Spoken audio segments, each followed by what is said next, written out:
pour mu déjà nekk en place ça prend du temps ça prend kon du jàppoon ni lii da ko wax Moi, rek je ngir pense- waajal nit yi pour bu defee troisième mandat nit yi bañ ko gisee noonu. bon Sénégal la preuve xam nga wax na xamoon na ne tu sais président Macky Sall je pense que tamit il est très intelligent c'est-à-dire lépp lu mu wax Il est xam na importance wax yi muy wax xam na lu muy def mais man je pense que parfois am na yenn wax yoo xamante ne divertissement la am na yenn wax yoo xamante ñëpp a siy wax tellement que ni li essentiel ci dëkk bi duñ da nga koy fàttee wax affaire du troisième mandat bi jotagul parce qu'on n'est pas encore en 2024 on n'est pas encore en waaw mais 2024 dañuy anticiper duñu bàyyi ba mu jot tamit ngi taxaw je croiser les sais bras naan mais bu on ñu n'est pas yëgoon. encore en 2024 am na yenn élection yu am en kii si mois de juillet bi on n'est pas encore en 2024 am na yu bëri yoo xamante ne les gens ils ont vraiment envie d'avoir des réponses par rapport à cela troisième mandat bi ça fait 2 ans que ñu ngi koy dégg chaque jour chaque fois ñu dégg ku ci wax ñu tëj la ku d'accord ak moom mu fatt la et cetera mais je pense que loolu yëpp ay divertissement la muy gën a ndróol quoi. way nga ko également ci sa biir way Sénégal Sénégal rek donc Sénégal Ndiaye ci waaw ba tey Sénégal Ndiaye bi déjà ngir gën a mën a ñëwaat ci li nga xamante ni moo di single bi xumaan Sénégal Ndiaye bi lu war a nga génne ko ci contexte bi seetlu nañu ni nag yow bu élection di waage jot xumaan nga génne way yemale président yemale opposant yemale politicien yi ba pare toog sa ruq jàpp sa ñaambur mais ni defoo dara te sa way bi lu ne nga ciy wax déjà engagement boobu ngay jël boobu élection jotee rek nga génnee single. je pense que dama mus a am benn boy bu ma xaw a touché nag. il y a de cela quelques années quand même bi mu gisee clash yu bëri yi am ci rap bi dafa ma ne mais grand rappeurs yi léegi talatu leen askan wi quoi seen bopp rek ngeen fi nekk. et ça m'a un peu choqué ça m'a un peu touché parce que je me suis dit oui am nañu en tout cas ñu am na benn partie ci rappeurs yi bi nga xamante ne dafa jëloon engagement teewal fi askan bi.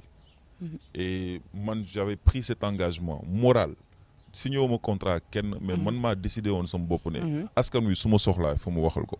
donc suñu demee ba benn jëmmi jamono ay clash ay saagante kese di fës ci rab bi non de moo ci fës jamono ji oui moo si fës malheureusement parce que génération bu bees bi peut-être que ni loolu moom moo leen di dundal et ce n'est pas du ñoom ñoo ko créé parce que boo xoolee aux États-Unis wala en France nga xamante ne loolu moom mooy liy dundal rap bi mooy maanaam lépp lu ñuy def c'est beaucoup d'ego trip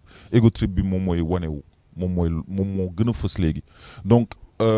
n'empêche am na ay gars yoo xamante ne ils ont peut-être un peu de conscience mais bu ñu waxantee dëgg rek dëggantaan rappeurs yi ils sont assez conscients tamit pour bu gravité situation bu ko laajee ñu poser les armes wax ci dëkk bi boo xoolee le cas de Dip laa ci mën a citer il a vraiment participé d'une manière concrète et ak ay soundam chaque fois bu dëkk bi soxla bi amee affaire immigration bi bu mu amee ñu dee ñi 400 morts il en avait parlé ci élection yi tamit il en avait parlé ci corona bi tamit il a participé benn Ngaaka Blindé la même chose benn Akil la même chose je pense que tous les jeunes de cette génération là nga xamante ne ce sont des jeunes qui sont très très très dans le game comme on dit am nañu conscience boobu léegi nag man yàlla dafa def daf maa nattoo loolu mooy maanaam depuis Pifroas sunu sujet yi gën a bëri mooy wax ci politique wax ci askan wi Sénégal dafa soxla itam yenn saa yi muy am mise au point journal rappel looloo ko taxoon a judd mooy di def chaque fois di fàttali nit ñi ne am na ay situation ay problème yu fi am du affaire u fecc ak danse kese tey jii nii boo duggee par exemple ci réseaux sociaux yi benn exemple laa lay mën a jox TikTok damay dugg TikTok réseau social bu dox sax mais li ma jaaxal ce n'est pas le fait que mu dox alhamdulilah y a beaucoup de TikTokers ñi peut-être liggéey ci TikTok y a pas de souci mais li ma jaaxal mooy li ñuy dugal ci contenu ci TikTok bi mais ay caaxaan rek la ñuy dugal. mën nañu ko utiliser à des fins beaucoup plus. dañuy dugal ay faux ay fecc ñoom ñëpp ay fecckat lañ ñoom ñëpp ay comédiens lañ donc bu fekkente ni Sénégal yëpp dañu bëgg a def comédie ak fecc léegi kan mooy wax ci dëkk bi bu méttee. c'est la raison pour laquelle il faut mu am moo tax parfois yenn commentaire dañuy gis ay nit yu naan man réew mi moom màggal Tuubaa moom fi bàyyi ba ñu naan réew mi gàmm moom fi bàyyi. mi ngi noonu réew mi moom sérieuxul. mais immaturité moom moo xew léegi. et donc du coup immaturité bi nekk ci réseaux sociaux yi. mais jugewul ci asamaan si. ay sénégalais ñoom ñooy dugg ci réseaux sociaux yi di def affaire yooyu. léegi nag ils peuvent mettre man y a pas de souci ku bëgg def lu démocratie lañ nekk lu la neex dugalal. président sax nee na dinañu fexe réguler li nga xamante ni mooy réseaux sociaux. kooku day caaxaan loolu affaire caaxaan la loolu moom bu ko waxee day foo xamul luy réseaux sociaux xamul internet xanaa mu def comme Chine créer benn système boo xamante ne lépp lu nit ñi dugg moom moo koy contrôler parce que Chine seen internet état bi moo koy contrôler munoo dugal dara wala munoo fa def dara lu état bi d'accordul mais il est trop tard parce que ngelaw li dugg na ba pare ngelaw li munul dugg si néeg ma ne dama koy dàqaat munul possible donc réseaux sociaux yi li muy wane si Sénégal moom mooy état d'esprit ak mentalité wu Sénégal donc tey jii nii boo xoolee la plupart des morceaux de rap je dis pas que ñëpp ñooy def la même chose soo buggee bokk ci game bi forcément tu es obligé ngay def ay son ego trip forcément tu es obligé de clash ay nit wala nga sànni ay pic c'est comme ça que ça marche fii si game bi noonu lay doxee mais na am au moins. te loolu dañ ko seetlu sax léegi doguma la dañ ko seetlu sax léegi ci li nga xamante ni mooy mbalax maane également. ci monde bi la merci parce que dama lay jox exemple bu ndaw réseau social bu mel ni Instagram xam nga liggéeyam lan la